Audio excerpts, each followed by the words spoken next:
Hello বন্ধুরা, আমি তোমাদের দেখাবো আজকে একটা নষ্ট পেন কিভাবে এই গরমের দিনের মধ্যে ঠিক করে ব্যবহার করা যায়।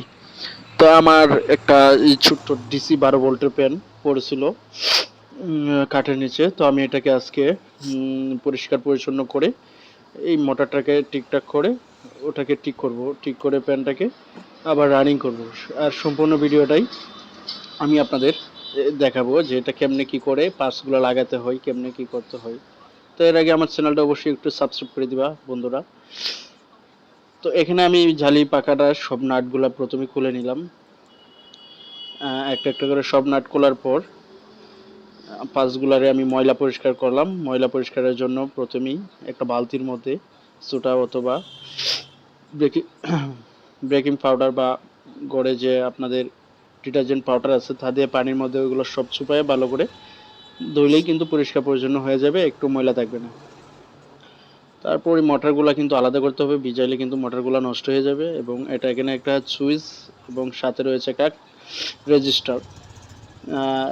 রেজিস্টারটার কাজ হচ্ছে সুইচের থেকে আপ ডাউন করার জন্য বা voltage high voltage low voltage করার জন্য। তো আমি প্রথমে সুইচটা এটা এখানে লাগাই নিলাম। সুইচটা প্রথমেই না হয় পিছন দিক দিয়ে ভরা যাবে না, সুইচটাকে তার সম্মুখ দিক দিয়ে দিতে হবে। সেজন্য তারগুলো প্রথমে ভিতরে নিতে হবে। আর এই কাজটা ধীরে ধীরেই করতে হচ্ছে, কারণ এখানে তারগুলো যেহেতু আমার কাছে সোল্ডারিং নাই, সুতরাং আমি প্রত্যেকটা তার আলাদা আলাদাভাবে জোড়া দিয়েছি খুব শুকনোভাবে। তো বেশি করলেই খুলে যাবে, একদম ফিটিং হয়ে গেলে সহজে খুলবে না। তো আমি এটা ফিটিং করে ফেললাম, এই যে সুইচটা একদম লড়বে না, একদম টাইট। তারপর আমি এখানে আবার মোটরের যে লাইনগুলো কানেকশনগুলো আমি সংযোগ দিব। তো মোটরের লাইন কানেকশনগুলো সংযোগ দেওয়ার জন্য প্রথমে এখানে একটু বুঝতে হবে, অনেকেই সরাসরি কানেকশন দিয়ে দিলে কিন্তু আপনার হাই স্পিড লো স্পিডটা পাবেন না।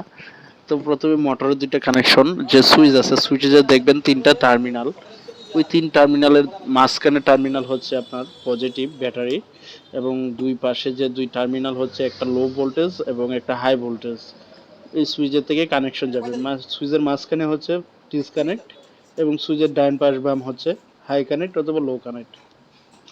তারপর একটা তার যাবে সরাসরি মোটরের ডিসি মোটর 12 ভোল্টের সরাসরি ব্যাটারি থেকে যেটা, এবং অন্য তারটা চলে যাবে নেগেটিভ অথবা সুইচের মাঝ প্রান্তে। সুইচের নেগেটিভ চলে যাবে ডিসি প্রান্তে, ডিসি মোটরে, এবং এই ব্যাটারি থেকে যে পজিটিভ তারটা আসবে সেটা সুইচের মিডল প্রান্তে থাকবে। তো ওইভাবেই কানেকশন দিতে হবে। আর দুইটা যে হাই সাইড এবং লো সাইডের মাথা দুই এক প্রান্ত একসাথে করে দিবেন, কারণ ওটা তো একটা তারই সংযোগ হবে মোটরের মধ্যে। তো এটা সুইচে ওর কাজ করবে। কোন কোন সময় আপনি হাই স্পিড দিবেন, কোন সময় লো স্পিড দিবেন, ওই সুইচ থেকে একই তার একই টার্মিনালে আসবে, এটা সমস্যা না, এটা একটা প্যারালাল কানেকশন। আচ্ছা ঠিক আছে, এখন আমি কানেকশন দিয়ে মোটরটাকে সংযোগ করে নিলাম এবং ওর বডি পাস শক্তভাবে লাগাবো। প্রথমে তারগুলা কিন্তু একটু ভিতরে গুছায় দিতে হবে, না হয় খুলে যাওয়ার সম্ভাবনা থাকে অথবা ঠিক মতো পড়বে না, ওটার শেপটের মধ্যে বসবে না। সেজন্য আমি ওটাকে ঠিক মতো বসাচ্ছি। তো বন্ধুরা আবারও বলছি, আমার ভিডিওগুলা একটু ভালো লাগলে শেয়ার দিবেন, প্লাস একটা লাইক দিবেন, আর সাবস্ক্রাইব করবেন যারা নতুন আছেন। আমার চ্যানেলটা একটু বড় করতে চাই আপনাদের বিভিন্ন ভিডিও দেখানোর মাধ্যমে। আমি অনেক কাজ আপনাকে দেখাবো, আমার আমার যে টেলিকমের অনেক কাজ আছে, কিন্তু আমি প্রথমেই একটা উৎসাহিত পাই না বা সময় পাই না, এরকম আর কি। আজকে হয়তো একটু শুয়েছিলাম, তো গরম লাগে, অতিরিক্ত গরমের জন্য দেখলাম এটা আমার গত বছরের পাখাটা ছিল, ওই পাখা নষ্ট ছিল বলতে এরকম যে 1 বছর চলে গেছে, ময়লা আবর্জনায় পড়েছিল। তো এটা আমি পরিষ্কার করলাম, করে আবার এটা রিপেয়ারিং করলাম। যাই হোক, আমি সব ফিটিং করে পাখাটা লাগিয়ে আমি সুইচটাকে দেখে সব ঠিকঠাক করে ওটা ওকে করে ফেললাম।